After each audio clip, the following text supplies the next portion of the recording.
Pavlosprin. Asli birinchi mahsulotimiz bizada Pavlosprindan aynan mana shu balzamlar tayyorlanadi.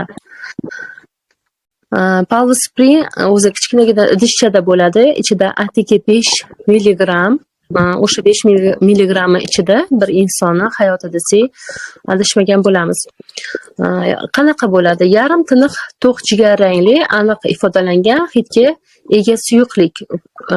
Yodga o'xshab ketadi, rangi suyuq bo'ladi. Buni tarkibi 100% konsentrant ubiquinon, ya'ni elixir mollis. Bunda koenzim bor tarkibida.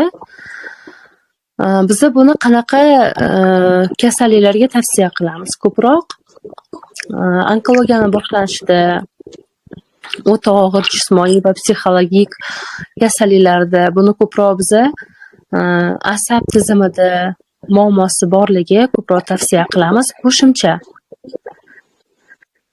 hujayralarni yoshartiradi va qarish jarayonini oldini oladi bu.